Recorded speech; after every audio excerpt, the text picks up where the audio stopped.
bonjour à tous. Donc c'est un moment important pour la région Occitanie, mais aussi pour le département de l'Ariège, cher Henri.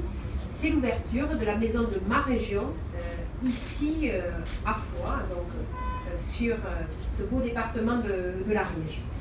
Alors une maison de la région, ça sert à quoi?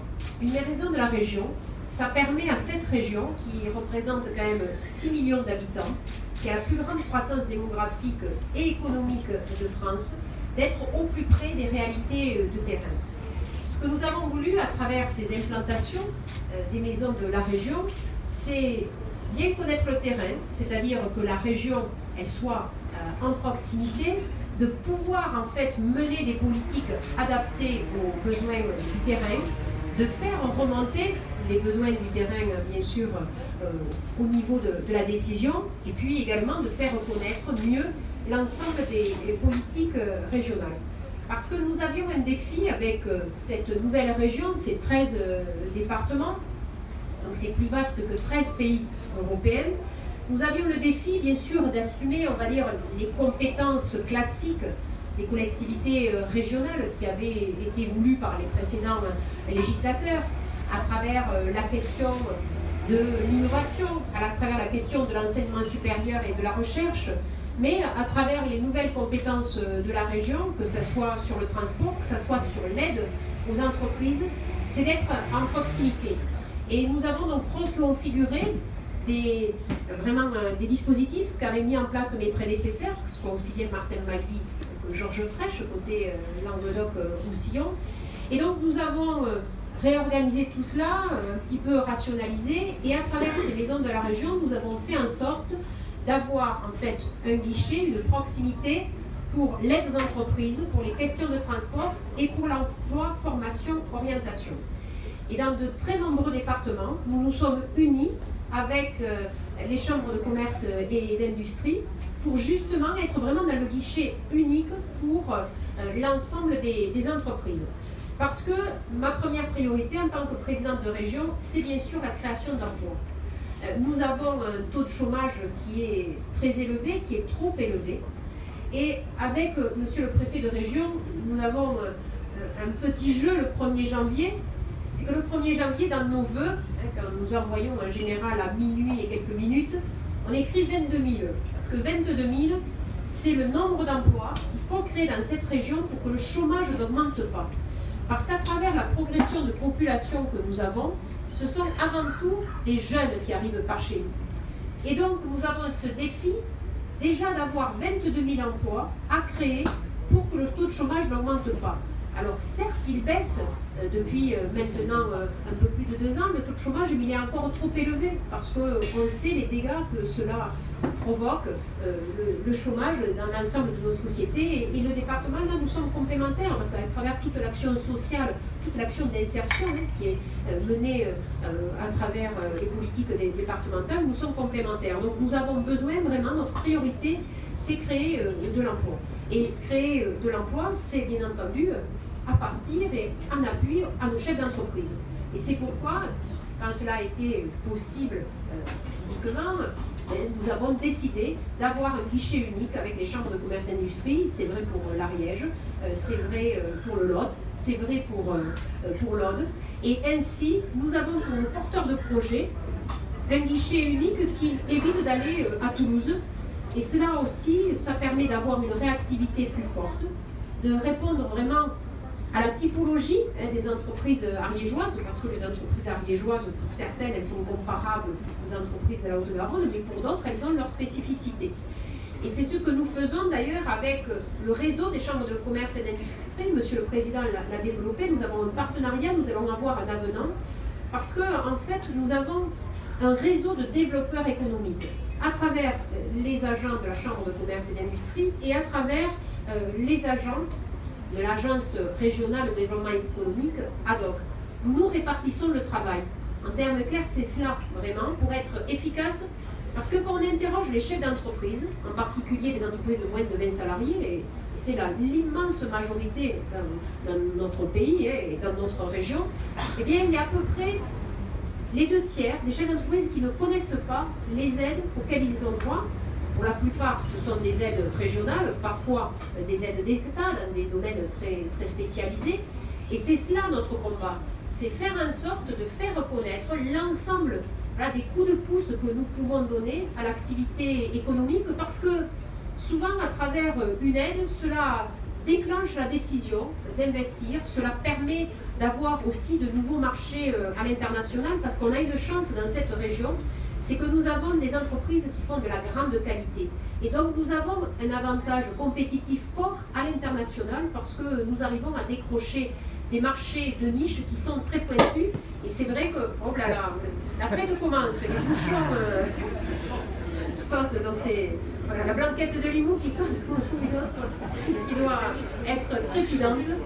Donc nous avons cet enjeu et nous nous répartissons les rôles avec donc l'ensemble des salariés, des chambres de commerce et d'industrie, bien sûr des chambres des métiers, également des chambres d'agriculture, quand nous sommes sur la question de certaines activités agricoles, et les agents de l'Agence régionale de développement économique. C'est être vraiment efficace. Alors, rappeler un peu un bilan des aides de la région, puisque les aides directes aux entreprises, c'est la région. Donc maintenant, depuis 3 ans, c'est 202 entreprises sur le département de la région qui auront été aidées financièrement par la région. 202 entreprises ariégeoises, et sachant que c'est 12 millions d'euros. 12 millions d'euros voilà, proposés à travers votre argent public, notre argent public régional pour l'ensemble des entreprises. Alors Henri, parce que Henri comme bon ariégeois, il sait compter. Alors Henri Néroux va vite faire le calcul parce qu'il sait que la population de l'Ariège, c'est un peu moins de 3% de la population de notre région. Mais, en revanche, nous avons le nombre d'emplois que nous avons sur la région. Mais en revanche, proportionnellement, c'est 4%, un peu plus de 4% des aides. Donc, c'est-à-dire que l'Ariège bénéficie en fait d'un coup de pouce supérieur, et pour être très honnête, c'est parce que tout simplement, nous n'aidons pas les entreprises sur Toulouse ou sur Montpellier. La raison, elle est là. Et c'est pour ça que je veux profiter de votre présence massive pour vous donner ce message. Parce que parfois, il y a des fausses informations qui circulent. Quand une entreprise s'installe à Toulouse ou à Montpellier, elle n'est pas aidée. Elle n'est pas aidée parce que la dynamique économique, elle est naturelle. En revanche, quand une entreprise s'installe en Ariège, elle est aidée et c'est absolument indispensable. Et nous aidons toutes les entreprises. Alors c'est pourquoi, là, tout à l'heure, un chef d'entreprise qui est dans le cadre des métiers de bouche m'a dit, eh bien on a eu un PASS.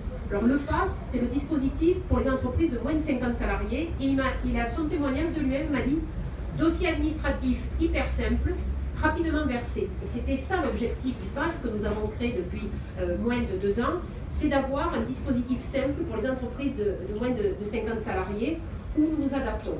Après, pour les plus grandes entreprises, nous n'aidons que sur la recherche et l'innovation. Et bon, bien sûr, je vais penser vraiment à Aubert et Duval, c'est une grosse entreprise, Pamiers vibre au rythme d'Aubert et Duval.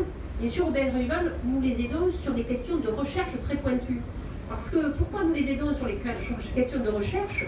C'est parce qu'après, quand cela passe au niveau industriel, ça veut dire que l'emploi, il se crée là où la recherche a été faite, là où les bureaux d'études ont travaillé. Et c'est pour ça qu'il faut avoir toujours un temps d'avance, parce qu'après, quand on est au process industriel, là, bien sûr, nous n'allons plus aider l'entreprise, parce qu'elle a les moyens elle-même d'investir dans des machines, dans des bâtiments. Mais en revanche, quand on est dans des grands groupes qui sont nationaux ou européens, quand on a financé la recherche ou l'innovation sur un territoire, c'est ce territoire qui va bénéficier vraiment de la chaîne industrielle, qui va bénéficier de la création d'emplois. Donc ça, c'est un point qui est vraiment très très important. La maison de la région, c'est aussi l'emploi, la formation, l'orientation, parce que nous avons 15 000 emplois non pourvus sur la région. Il y en a en Ariège, dans plusieurs secteurs, et nous devons faire correspondre la demande, la formation des demandeurs d'emploi aux besoins des entreprises. C'est absolument essentiel, et c'est là, c'est au plus près du terrain que nous pouvons faire correspondre la demande à l'offre. Et puis aussi, c'est la question des transports. là, et le transport tout particulièrement scolaire, c'est quasiment du porte-à-porte, donc il faut avoir une bonne connaissance de chaque village, de chaque habitude parfois de famille pour correspondre aux besoins. Et donc nous avons sur cette maison de la région, donc sur ces allées très connues, ce sont 17 personnes. Elles sont dirigées par Marc Ducot, voilà, qui est ici, donc qui est notre nouveau directeur de la maison de la région. Alors je vous préviens, hein, voilà, Marc Ducot, il est d'origine commingeoise, donc on a été ensemble sur les bancs de l'école maternelle, hein, à Martre-Tolosane, voilà, donc voilà. Il était très polisson, j'étais très sage. C'est presque ça, c'est presque ça. Mais donc maintenant, il est ici, il connaît parfaitement, il travaille à la région Occitanie, enfin, région Midi-Pyrénées depuis de longues années, il connaît parfaitement le dispositif.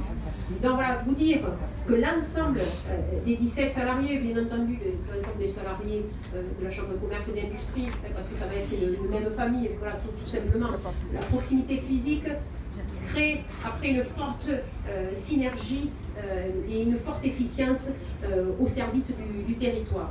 Bien, l'ensemble de ces salariés, l'ensemble de ces agents, ils sont à votre écoute pour pouvoir travailler de façon efficace et c'est absolument indispensable. Nous avons bien sûr des chefs de service qui sont très motivés. Donc je salue Carmen Barthès qui est notre responsable sur l'Ariège pour l'emploi et la formation et donc dès demain, c'est-à-dire à partir de septembre sur l'orientation, puisque nous allons avoir cette nouvelle responsabilité de par transfert de l'éducation nationale, et puis également l'ensemble des agents de développement économique et Muriel Giraud-Fornero, qui est notre responsable de service sur l'équipe transport, là, qui fait vraiment un service quasiment de porte-à-porte. Et bien entendu, remercier Kamel Chibli, c'est Chibli, Mr. Chibli, voilà. Non, donc, remercier bien sûr Kamel Chibli, vice-président de la région, qui est toujours l'ardent défenseur de l'Ariège et qui est un de mes piliers parmi les équipes, parce que vous le savez bien, seul on ne fait rien. En revanche, en collectif, c'est ainsi que nous travaillons. Et c'est pourquoi ici nous travaillons collectivement, vraiment en binôme avec le département de l'Ariège et bien entendu là en binôme avec la CCI, mais avec aussi les consulaires. C'est aussi tout le travail que nous menons à travers les contrats territoriaux, à travers donc ces contrats territoriaux que nous avons signés sur l'agglomération de Foix. Dynamique particulière pour les contrats bourg-centre en Ariège, puisque ce sont 22 contrats bourg-centre qui ont été conclus. C'est aider voilà, les petites communes qui ont des fonctions de centralité pour pouvoir se développer. Donc merci à toutes les personnes de votre présence massive, cela me fait très plaisir. Je vois que vous n'oubliez pas mes racines ariégeoises, alors ça me fait plaisir bien sûr de voir que le maire de Betchat est là, hein, parce que ma famille est toujours sur Betchat, où j'ai vu aussi le maire de l'ESAP ou de Saint-Ibar, c'était sa famille paternelle qui était de là. Merci. Voilà, l'Ariège Terre Courage, moi je trouvais que c'était un très beau concept, mais voilà, l'Ariège Terre Courage, l'Ariège Terre industrielle, l'Ariège Terre fidèle et surtout l'Ariège Terre d'avenir. Je vous remercie et à bientôt.